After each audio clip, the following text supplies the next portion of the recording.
आज का सत्र है काल चक्र का गूढ़ रहस्य।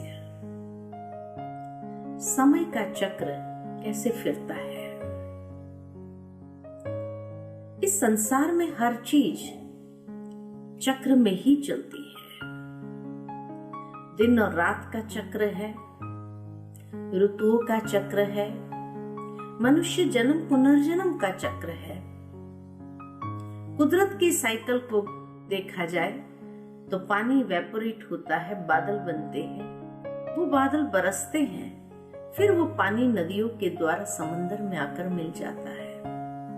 ये भी चक्र है। इसी तरह समय का चक्र है। चक्र यानी जिसकी आदि और अंत नहीं है, जो नित्य चलता है और न उसकी कोई शुरुआत होती है न उसका कोई अंत होता है। लेकिन हर चक्र को 4 अवस्था से जरूर गुजरना पड़ता है। दिन और रात के चक्र में भी 4 अवस्था है, सुबह, दोपहर, शाम, रात्रि। रात्रि के बाद पुनः सुबह होती है। ठीक इसी तरह अगर देखा जाए तो ऋतुओं में भी 4 अवस्था है, ग्रीष्म, बरसात, शीतकाल, बसंत, फिर ग्रीष्म आ जाता है। मनुष्य जन्म पुनर्जन्म में भी 4 अवस्था है, बचपन, युवा, गृहस्थ, वृद्ध। ठीक इसी तरह इस काल चक्र में भी 4 अवस्था है, सतयुग, त्रेता युग, द्वापर युग, कलयुग। कलयुग के बाद क्या होगा? पुनः सतयुग आता है। कई बार कई लोग सोचते हैं इतना घोर पापाचार का युग कलयुग सतयुग में कैसे बदल जाएगा। जिस तरह घोर अंधेरी अमावस्या की रात सुनहरी सुबह में अपने आप बदलती है, कोई मनुष्य का काम नहीं है उसको बदलना। ठीक इसी तरह कुदरत की रचना में इस तरह की व्यवस्था बनी हुई है कि घोर पापाचार की दुनिया कलयुग भी धीरे धीरे सतयुग में बदलना ही है, कोई चाहे या न चाहे। लेकिन हर चक्र की एक अवधि जरूर होती है, जिस अवधि में ही वो चक्र कंप्लीट होता है। दिन और रात के चक्र की भी अवधि है 24 घंटा। ऋतुओं के चक्र की भी अवधि है 1 साल। इसी तरह ये काल चक्र की भी अवधि है 5000 साल। परंतु जब ये 5000 साल कहते हैं तो मनुष्य के मन में कई प्रकार के प्रश्न उत्पन्न हो जाते हैं। 5000 कहां से आया? किसने कहा? शास्त्रों में तो एक युग लाखों साल का लिखा है। आप 5000 किस बेसिस पर कहते हो? क्या सबूत है? अनेक सवाल है। परंतु अगर मैं एक ही सवाल पूछूं कि शास्त्रों में जो लाखों साल का एक युग लिखा है, क्या उसका कोई सबूत है? फिर कैसे मान लिया? 5000 का सबूत है हमारे पास। वैसे देखा जाए तो 24 घंटे कहां से आए? किसने कहा?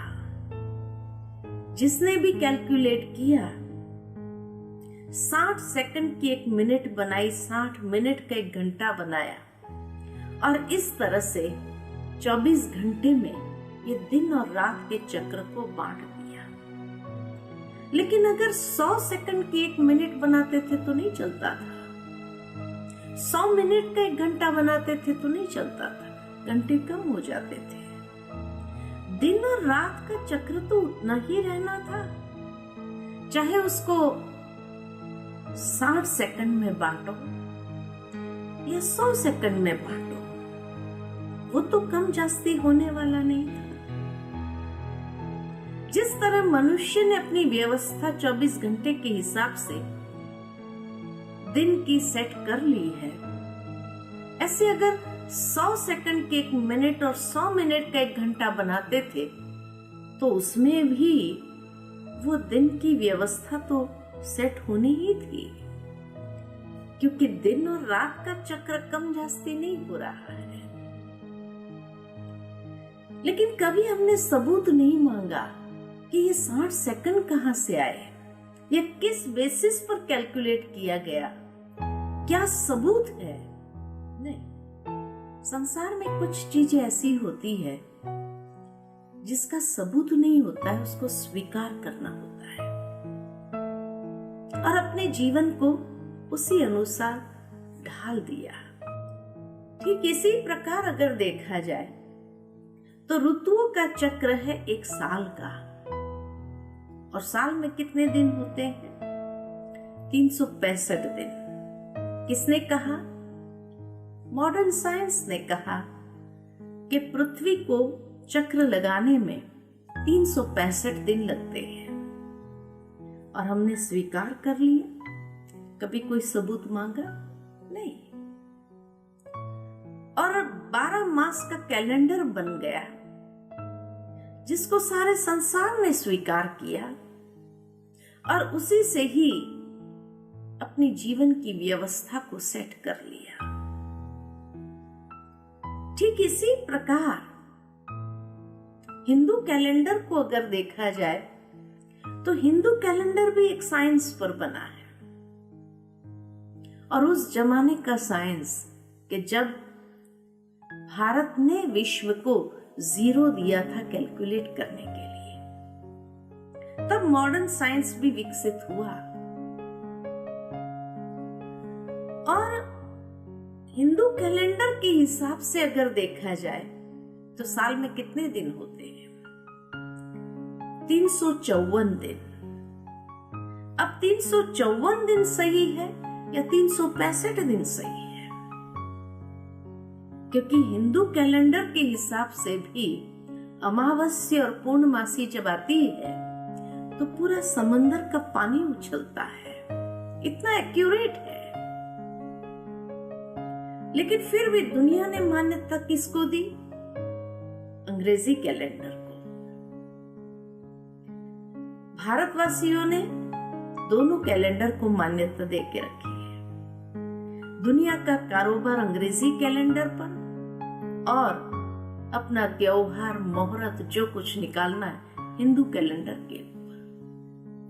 ये तो नहीं कहा कि मॉडर्न साइंस ने जो कैलेंडर दिया है वही सही है, इसलिए हिंदू कैलेंडर को फाड़ के फेंक दो, नहीं। और ये भी नहीं कहा है कि हिंदू कैलेंडर सही है इसलिए अंग्रेजी कैलेंडर को फाड़ के फेंक दो, नहीं। दोनों कैलेंडर लेकर चल रहे हैं।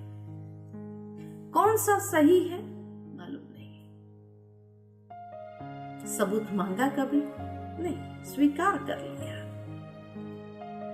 ठीक इसी तरह अगर 24 घंटे का कोई सबूत नहीं, 365 से या 354 से उसका कोई सबूत नहीं है, तो 5000 को क्यों नहीं स्वीकार कर सकते हैं?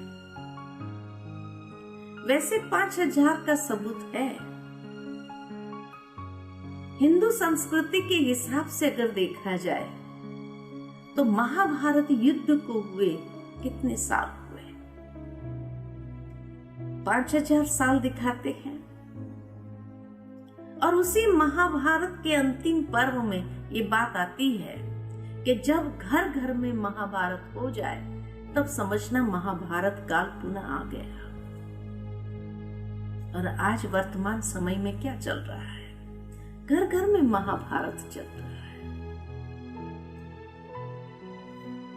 क्रिश्चियन धर्म के हिसाब से अगर देखा जाए तो उनके पवित्र धर्म पुस्तक में भी ये बात आती है कि क्राइस्ट से 3000 साल पूर्व there was heaven on earth. 3000 साल पूर्व और 2000 साल बाद नॉस्ट्राडेमस की भविष्यवाणियों के हिसाब से the golden era is to come. तो इस्लाम धर्म के हिसाब से अगर देखा जाए तो उनके पवित्र धर्म पुस्तक में भी ये बात आती है कि कयामत का समय हर 5000 साल में एक बार आता है। और उनके पवित्र धर्म पुस्तक के हिसाब से भी कयामत का समय आ रहा है। तो हो गया 5000 साल।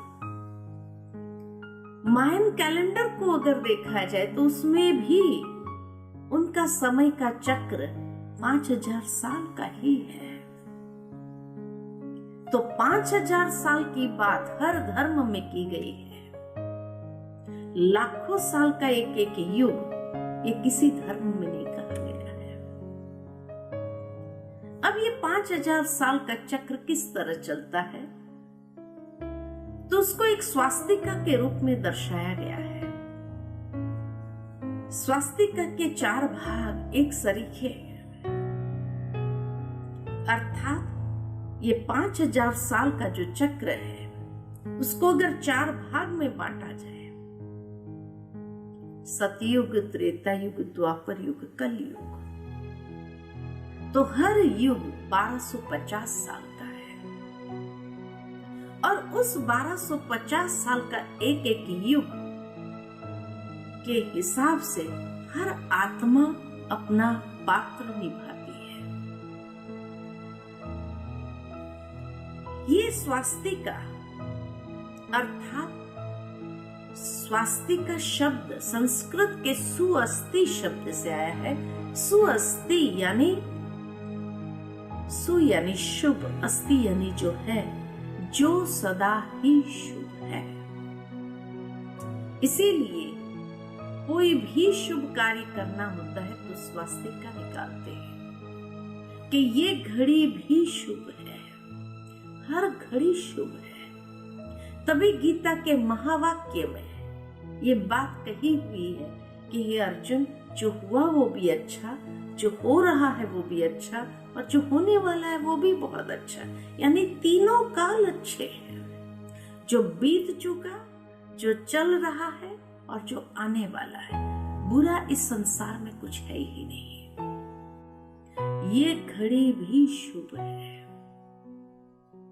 तो ये संसार एक खेल है, या एक ड्रामा है, या एक नाटक है। जिस तरह एक स्टेज पर कोई ड्रामा परफॉर्म करते हैं तो उस वक्त सारे एक्टर एक साथ स्टेज पर नहीं आ जाते हैं। हर एक का अपना एक समय होता है जब वो एंट्री करता है, अपना अभिनय करता है और अभिनय करते हुए जाता है। हर एक एक्टर यही समझता है कि ये पार्ट मुझे मिला हुआ है। जिसके अंदर जो विशेषता होती है उसी हिसाब से उसको पार्ट मिलता है। कोई राजा का पार्ट बहुत अच्छे से निभा सकता है तो कोई भिखारी की एक्टिंग बहुत अच्छी करता है तो उसको वो पार्ट मिलता है। ठीक इसी तरह ये संसार भी एक खेल है, ये काल चक्र भी एक ड्रामा है जिसके अंदर हर आत्मा को अपना एक पार्ट मिला हुआ है। हर एक के कर्मों के हिसाब से उसको वो पार्ट मिला है और वो पार्ट वो बहुत खूबसूरती के साथ बजाता है। और जब उसको बजाता है तब ये संसार का खेल चलता रहता है। हर एक आत्मा एक साथ में नहीं आ जाती है। हर एक अपने समय पर इस संसार में आते हैं, चोला धारण करते हैं, पार्ट बजाते हैं। लेकिन जैसे जैसे अंतिम क्षणों की ओर जाते हैं तो सारी एक्टर स्टेज पर आ जाती है। ठीक इसी तरह इस संसार के खेल में भी सारे एक्टर अंतिम समय तक इस संसार के स्टेज पर हाजिर हो जाती है। इसीलिए ये पृथ्वी को एक रंगमंच कहा गया है। सूर्य, चंद्र, तारे ये उसके लाइट्स है और प्रकृति ये उसका डेकोरेशन है। पशु, पक्षी, प्रकृति ये सब डेकोरेशन का एक हिस्सा है। और तभी मनुष्य आत्मा जब इनके साथ मिलकर के ये ड्रामा करता है तो बहुत सुंदर होता है। सतयुग के अंदर स्वर्गीय समय था जब हर आत्मा 16 कला संपूर्ण निर्विकारी मर्यादा पुरुषोत्तम स्थिति में थे, दिव्य स्वरूप में थे, दैवी गुणों से संपन्न थे, निर्विकारी निरहंकारी स्थिति में थे, इतने शुद्ध आत्म स्वरूप में वो स्थित थे। लेकिन जैसे जैसे समय का चक्र बीतता जाता है, 1250 साल का वो युग समाप्त हुआ, जिसको कहा ही गया सत्यता का समय, जहां असत्यता का नामो निशान नहीं, जहां इतनी सात्विकता है, तो प्रकृति पशु पक्षी भी अपने सतो प्रधान स्थिति में है, मनुष्य आत्माएं भी संपूर्ण सात्विक या सतो प्रधान स्थिति में थी, जिसके लिए गायन है कि शेर और गाय घाट पर पानी पीते थे। अगर पशु पक्षी में इतनी अहिंसा हो तो उस समय के मनुष्य कैसे होंगे, क्योंकि मनुष्य आत्मा की वृत्ति का ही प्रभाव पशु पक्षी और प्रकृति के ऊपर पड़ता है।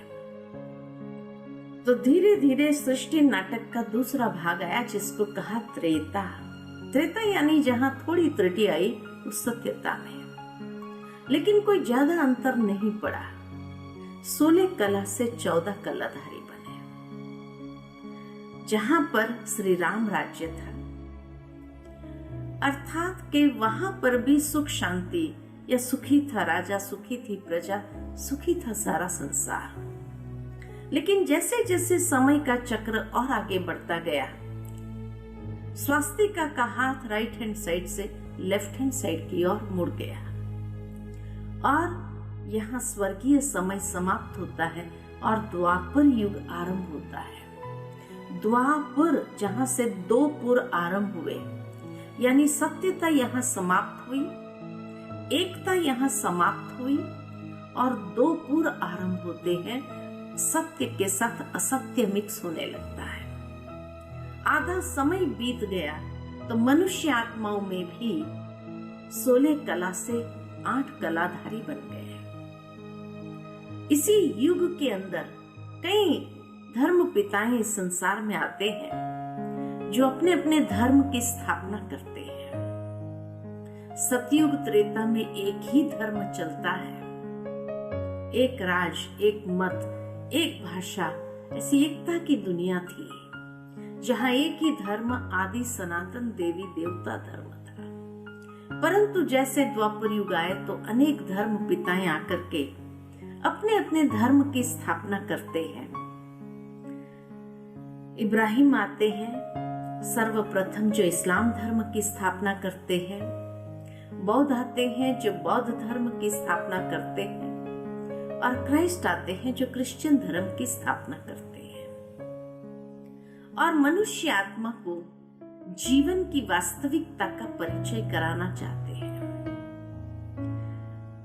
परंतु अफसोस, उन शिक्षाओं को मनुष्य ने समझा नहीं, और इसलिए धीरे धीरे समय और आगे बढ़ता गया और कलयुग आ गया। कलयुग अर्थात जहां कलह क्लेश का युग है, कल पुर्जों का युग है, और जहां ये कलह क्लेश के युग में प्रवेश करते हैं, मनुष्य आत्माओं की कला 1-2 कला रह जाती है। हर प्रकार की बुराई अपनी चरम सीमा को प्राप्त करती है। अति धर्म भ्रष्ट, अति कर्म भ्रष्ट, अति अत्याचार, पापाचार, दुराचार, ऐसे अति का समय आ जाता है। और जहां अति हो जाती है तो मनुष्य आत्माएं भी ईश्वर को पुकारने लगती है कि हे प्रभु, आकर के हमें यहाँ से छुड़ाओ। मनुष्य आत्मा इतने गिरते जाते हैं, उस पावन देवी देवता की स्थिति से एकदम पतित हो जाते हैं, और तब उस पतित पावन परमेश्वर को भी पुकारते हैं कि आकर के हमें पतित से पावन बनाओ, स्वर्गीय दुनिया में ले चलो। तब परमात्मा भी अपने वायदे के अनुसार ऐसे अति के समय ही इस संसार में अवतरित होते हैं। जिस समय को कहा जाता है संधिकाल का समय, कलयुग का अंत और सतयुग की प्रारंभ का समय, और उस संधिकाल के समय को कहा जाता है पुरुषोत्तम कल्याणकारी संगम युग, जहां दो युगों का संगम है, आत्मा का परमात्मा के साथ का संगम है, और जहां मनुष्य आत्माएं परिवर्तन होकर के पतित से पावन दिव्य स्वरूप में आ जाती है।